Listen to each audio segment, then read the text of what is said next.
Sejam todos bem-vindos a mais uma aula do curso Bíblico Online. Hoje nós estaremos tratando de Vamos começar como sempre, né?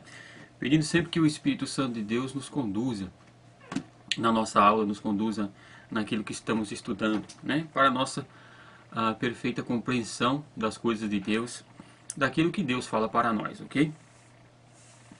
Então nós vamos hoje estar falando de um tema muito importante, de um tema que deve ser falado, bem falado e bem comentado em todas as igrejas, e nós cristãos temos que estar com a nossa fé bem alicerçada em algumas doutrinas que são de suma importância, ok? Depois vamos falar sobre a divindade do nosso Senhor Jesus Cristo. Por que nós vamos falar sobre este tema? Ali no começo da igreja, houve um bispo por nome Ário, que foi o mentor da doutrina de que Jesus Cristo não era Deus. Ele era o Filho de Deus, porém não Deus. Para isso, ele usava várias passagens bíblicas com a sua própria interpretação, né? Uma delas é aquela famosa, dizendo que Jesus Cristo, sendo em semelhança de Deus, não usurpou ser igual a Deus e tal, e tal, e tal. Bom, nós sabemos que Jesus em corpo, ele era homem, 100% homem, mas era também 100% Deus. Essa é a doutrina da divindade de Jesus Cristo. Ele era 100% homem e 100% Deus, tinha as duas naturezas. E o grande opositor de Ários foi Santo Atanásio, né? Foi o que lutou muito pela ortodoxia da igreja, sofreu como todos aqueles que buscam a verdade, que falam da verdade, sofrem perseguições e tal, mas venceu e foi dos maiores influentes no Concílio de Nicéia, né? Então Santo Atanásio foi quem esteve ali enfrentando a doutrina ariana, que é chamada doutrina ariana, né? O arianismo, e foi quem mais combateu essa heresia, né? Foi Santo Atanásio. E principalmente a doutrina da Trindade e tudo mais, Santo Atanásio foi o que mais ali expôs mesmo de melhor maneira a doutrina. Então, nos tempos de hoje, nós não vemos os arianos com o nome de arianos, né? Nós vemos em outras doutrinas, por exemplo, os testemunhas de Jeová, né? Quando eles batem na sua porta e chegam até você e vão dizer a você que Jesus Cristo não é Deus, ele é o Filho de Deus, mas não Deus. E aí vão dizer que ele foi criado e tal, e vão te mostrar algumas passagens bíblicas que por muitas vezes as pessoas não estão preparadas para se defender de tais doutrinas e por muitas vezes se deixam enganar, né? Então nós precisamos estar com a nossa mente sã, com a nossa doutrina bem alicerçada, para que possamos rebater a todas essas falsas doutrinas, esses falsos ensinamentos e essas heresias que vêm até a igreja, né? Então o caso é sério, não é brincadeira, né? Mas hoje eu vou dar para vocês algumas passagens bíblicas e alguns textos que ajudará a todos a melhor alicerçar a sua fé na doutrina da divindade do nosso Senhor Jesus Cristo. Essa matéria é chamada na teologia sistemática de Cristologia, né? O estudo de Jesus Cristo, do Messias, né? Ele é a pessoa de Jesus Cristo. Ele é 100% homem, 100% Deus, o seu nascimento virginal, a sua ascensão, ressurreição e ascensão aos céus, ele como Cordeiro de Deus, o Jesus eterno, que sempre existiu como Criador do universo e tudo mais. Como diz o apóstolo João, no princípio era o Verbo, e o Verbo estava com Deus, e o Verbo era Deus, né? Essa é uma passagem muito tremenda. Porém, na Bíblia dos Testemunhas de Jeová, eles acrescentam um antes de Deus. Ele era um Deus, né? Que é uma tradução totalmente errada. Nós temos que ir no original grego e ver que essa tradução deles está errada. Você vai encontrar uma melhor explicação sobre a questão de traduções e tudo mais no site do curso bíblico online, ok? www.cursobiblicoonline.com. Lá nós temos uma explicação de quais textos, quais manuscritos foram usados para a tradução do Novo Testamento, quantos manuscritos existem, os mais antigos, os mais confiáveis, os erros e tudo mais, como eu já disse aqui em outra aula, ok? Mas ali em João, no Evangelho de João, já logo no começo diz: no princípio era o Verbo estava com Deus e o Verbo era Deus. Tudo foi criado por meio dele. E sem ele, nada do que foi feito se fez. Ok? Então tudo foi criado por meio de Jesus Cristo e para ele. Por isso o apóstolo Paulo diz que nele nós vivemos, nos movemos e somos, né? Tudo em Cristo. Não tem como viver fora de Cristo. Tudo está em torno dele. Ok?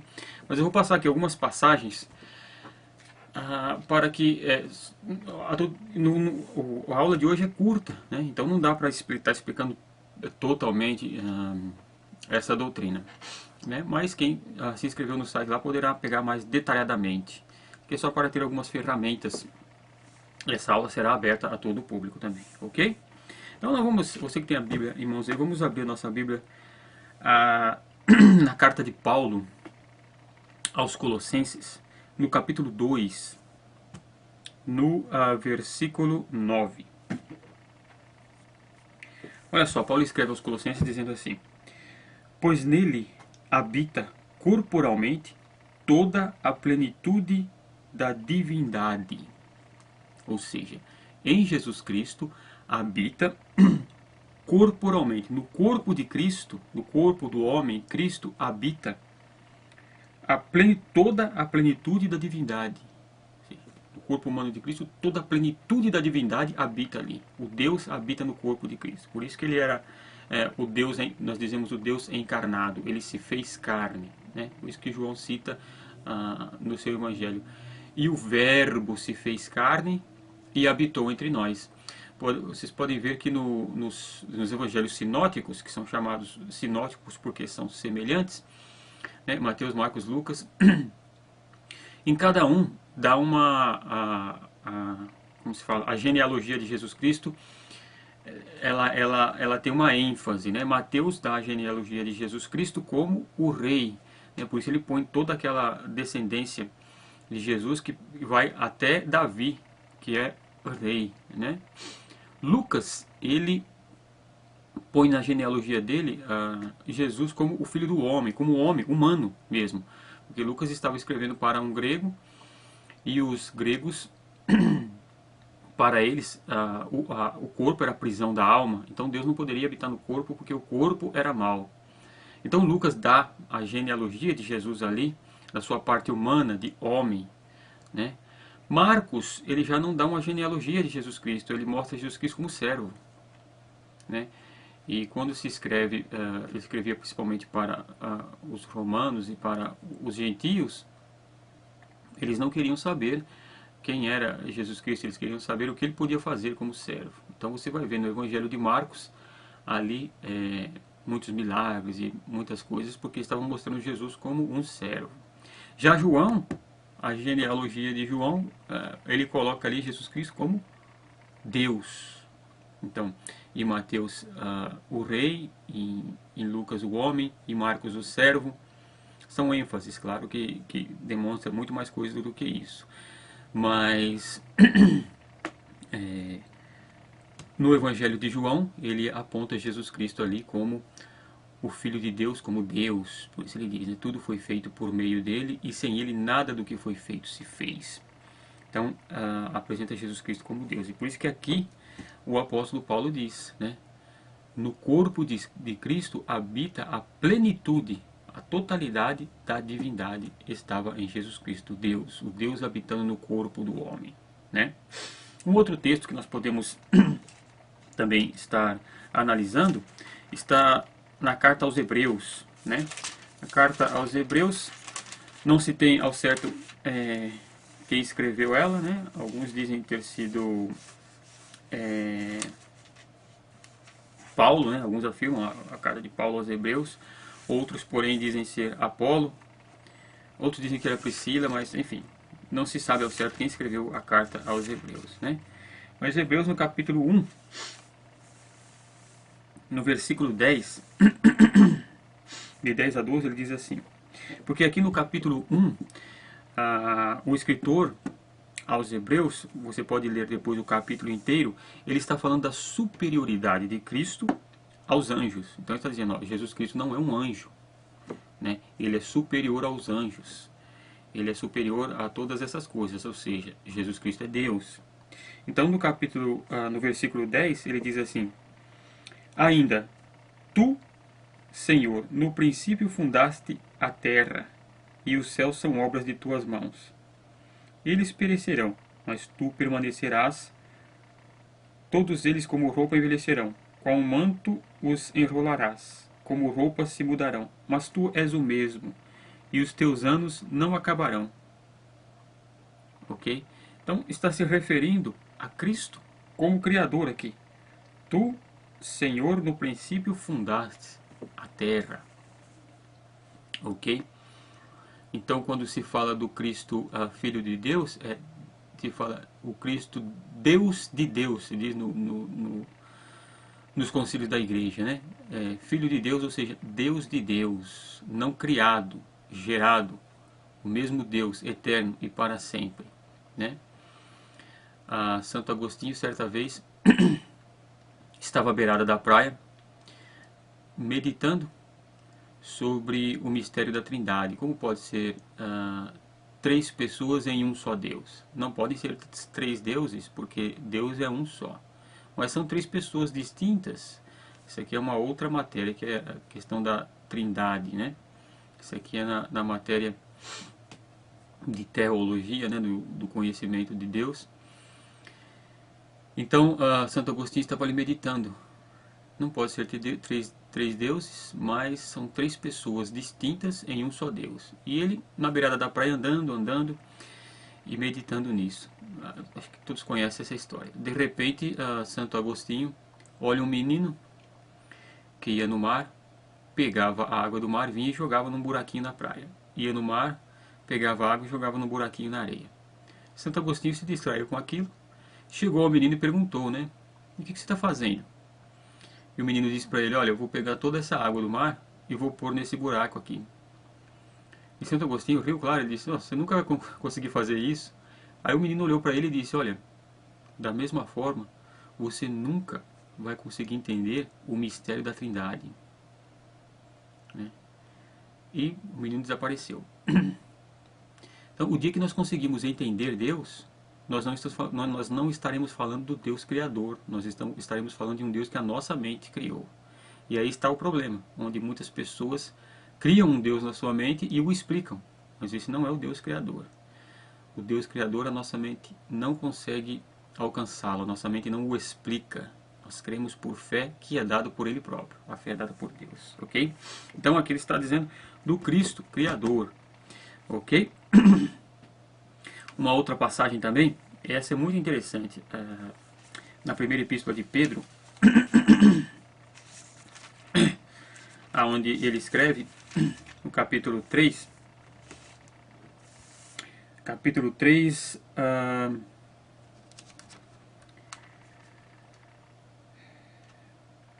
no versículo 15, onde ele diz assim, mas como é santo aquele que vos chamou, sede vós também santos em todo o vosso procedimento, pois está escrito, sede santos, porque eu sou santo.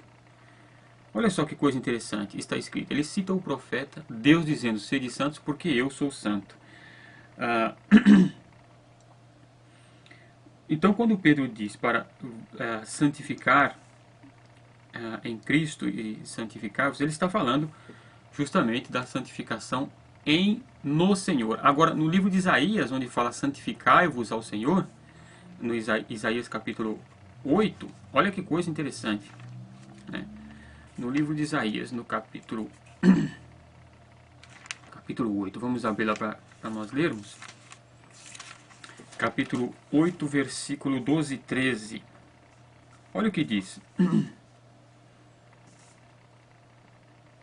Não chameis conjuração a tudo que este povo chama conjuração. Não temeis o seu temor, e não vos assombreis. Ao Senhor dos exércitos, a ele santificai, seja ele o vosso temor, e seja ele o vosso assombro. A ele santificai, ao Senhor dos exércitos santificai. Quando o apóstolo diz para nos santificarmos em Cristo, no Senhor, ao Senhor vos santificais, santificai no Senhor, a mesma palavra, o Senhor, que Pedro usa,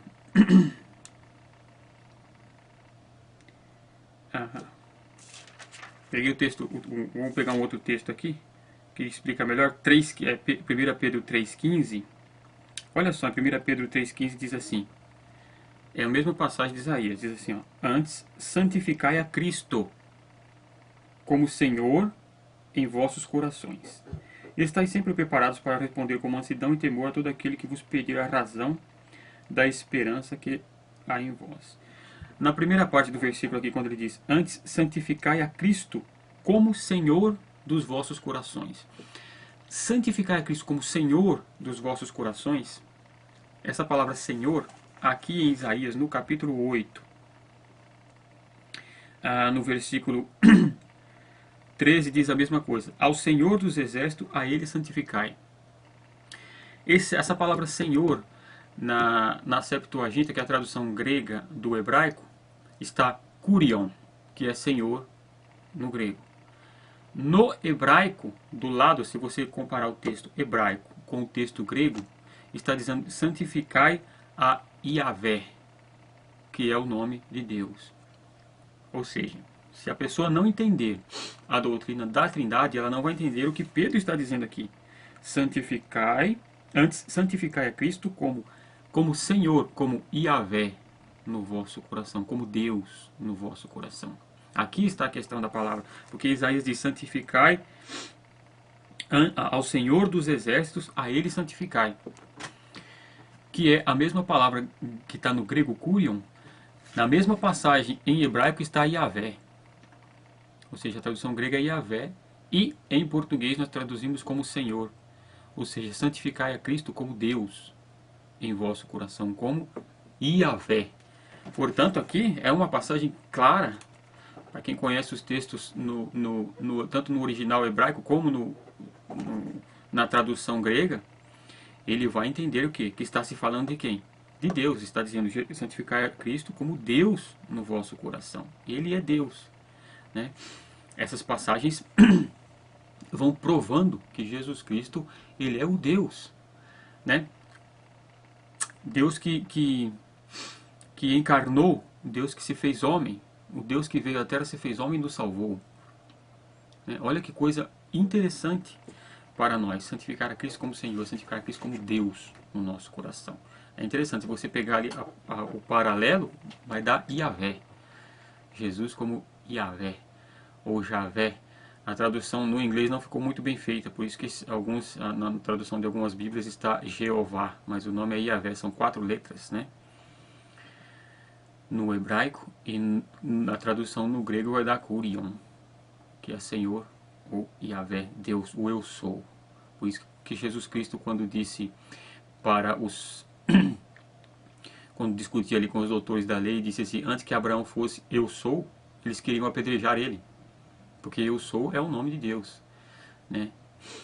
E Jesus Cristo diz, eu sou. E ele diz, eu sou o caminho, eu sou a verdade, eu sou a vida. Yahvé, o Deus, né? Jesus Cristo como Deus, desde o princípio de toda a eternidade, né? É uma prova irrefutável, né? De que ele é Deus. Agora, uma outra passagem tremenda que nós vamos ler aqui, está aqui no Evangelho de João, né? No Evangelho de João,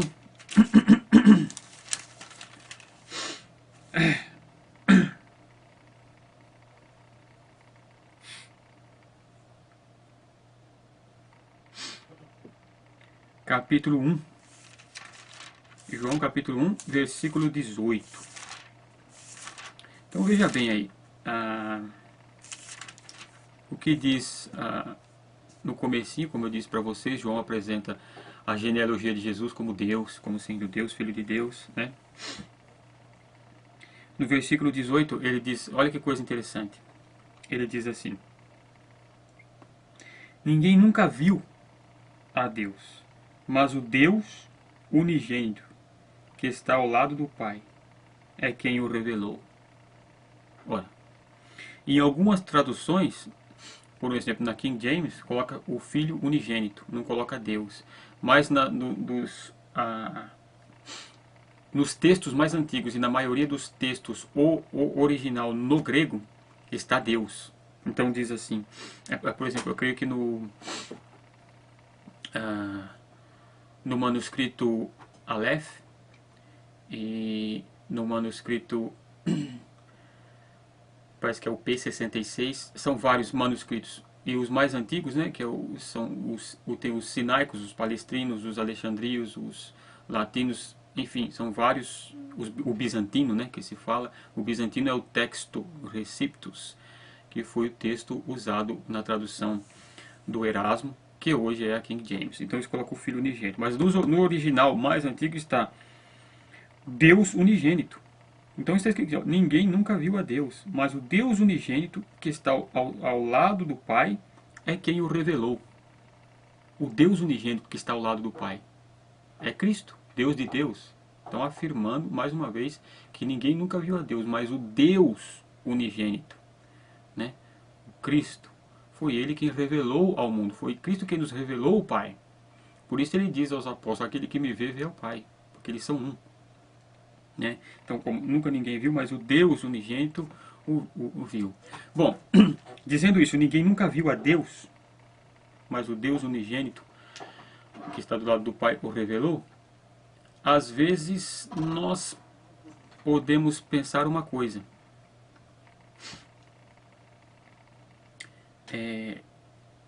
Aqui está dizendo que ninguém nunca viu a Deus. Mas se nós abrirmos o livro de Isaías, no capítulo 6, capítulo 6 do livro de Isaías, nós vamos ver algo interessante aí. Veja o que Isaías diz, no chamado de Isaías, né, do profeta Isaías. Depois Ezequiel também. Ezequiel também viu a mesma coisa que Isaías viu. Olha só, Isaías diz assim, versículo 1. Do capítulo 6. No ano em que morreu o rei Uzias, eu vi o Senhor assentado sobre um alto e sublime trono, e as orlas do seu manto enchiam o templo. Os serafins estavam acima dele, cada um tinha seis asas, com duas cobriam seus rostos, com duas cobriam seus pés e com duas voavam. E clamavam uns aos outros, dizendo: Santo, Santo, Santo é o Senhor dos exércitos. Toda a terra está cheia da sua glória. Bom, lá em João, ele diz o seguinte: nunca ninguém jamais viu a Deus, senão o Deus unigênito. Mas Isaías diz, no ano em que morreu o rei Uzias, eu vi o Senhor assentado sobre um alto e sublime trono, e as orlas do seu manto enchiam o templo. Ora, Isaías viu Deus. Aí nos entra uma dúvida. Ora, será que o João, ali no Evangelho, ele cometeu um erro, um equívoco, dizendo que ninguém jamais viu a Deus, mas o Deus unigênito que viu ao Pai o revelou? Então, alguém já viu a Deus ou não viu a Deus? Aqui está dizendo, nós vemos outras passagens, por um exemplo, Ezequiel, né, que diz que estava à beira do rio Quebar e viu o Senhor, e viu o trono, e viu tudo, viu os querubins, viu um monte de coisa. Mas João diz que nunca ninguém viu a Deus, só o Deus unigênito o revelou. Bom, a resposta para isso nós encontramos no próprio Evangelho de João, no capítulo 12, no versículo de 39 a 41. Olha só o que diz aqui. Por isso, não podiam crer, porque como Isaías diz em outra passagem, cegou-lhes os olhos e endureceu-lhes o coração, a fim de que não vejam com os olhos, nem compreendam com o coração, e se convertam e eu os cure. Isaías disse isso porque viu a glória de Jesus e falou a seu respeito. Você viu? João diz assim, Isaías disse isso porque viu a glória de Jesus. Então, aquele Senhor, aquele Deus que Isaías viu sentado no trono, onde os serafins estavam ali e diziam santo, santo, santo, era Jesus. Tanto Isaías viu a Jesus, como Moisés viu a Jesus, como Ezequiel viu a Jesus, e todas as partes que se diz, eu vi o Senhor e não morri, eu vi o Senhor, eu vi Deus, está se referindo a Jesus o Cristo. É Ele que se manifesta ao homem, é Ele que se manifesta, revela o Pai, é Cristo que nos revela ao Pai. Então quando se refere a eu vi a Deus, se fala de Jesus. E quando Jesus fala que quando João fala ali que ninguém viu a Deus, ele está se referindo ao Pai. Ao Pai nunca ninguém viu, somente Jesus Cristo. E é Jesus Cristo quem revela o Pai a nós, desde o Antigo Testamento. Né? Então era Jesus que se manifestava ali no Antigo Testamento. Era Jesus que eles viam assentado no trono, e os serafins e os querubins todos dizendo, santo, santo, santo é o Senhor dos exércitos. Jesus Cristo é o Senhor dos exércitos. Isso era um mistério escondido que o povo de Israel não sabia. Foi revelado a nós, a igreja, que a salvação dos gentios por intermédio de Jesus Cristo era um mistério. Então Jesus se manifesta a nós, ele vem e se encarna no homem, se torna homem, vive no meio de nós por amor ao homem, porque o plano de Deus sempre foi habitar com o homem, né? Nós vemos desde o Gênesis, Deus vinha ali e falava com Adão todos os dias. Depois nós vemos no livro do Apocalipse, e o tabernáculo de Deus está no meio dos homens, ele será o seu Deus e eles serão o seu povo. Ok? Então esse Deus que se manifesta aos homens, esse Deus que os homens veem, tanto no Antigo Testamento, eles os viram na sua glória.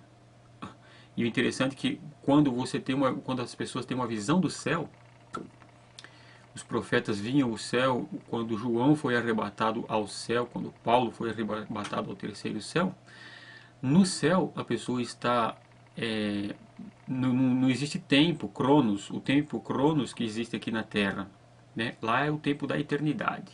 Então quando a pessoa vê o céu, ela vê no tempo do quê? No tempo da eternidade. Sendo o tempo da eternidade, não existe passado, presente e futuro. É como se vê tudo de uma vez só. Como o próprio Boécio diz, né? É a posse de todo o tempo, do tempo inteiro, do tempo e espaço, né? Então eles poderiam ver o Cristo glorificado já no céu, assentado no trono.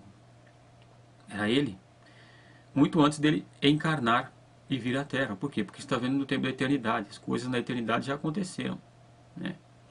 João viu os mártires da tribulação, sendo que a tribulação nem começou ainda, mas lá na eternidade já aconteceu, né? Para Deus não existe tempo, cronos, né? Por isso ele viu o Senhor assentado sobre um alto e sublime trono, e Ezequiel também viu o Senhor. Se você vê ali na visão de Ezequiel, ele vendo o Senhor ali, e debaixo dos seus pés havia como que um mar de vidro e tudo mais, a glória de Deus. Está falando de quem? De Jesus Cristo, ok?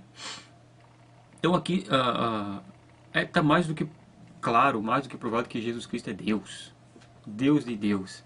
E se nós quisermos entender humanamente isso, nós vamos cair na heresia que caiu Ário, e na heresia que estão muito aceitas hoje, como por exemplo os testemunhas de Jeová, ok? Então por hoje nós vamos ficar por aqui, ok? Eu espero que tenha esclarecido de maneira de uma maneira clara para vocês. Vocês podem fazer alguma pergunta lá no site, se vocês tiverem alguma dúvida.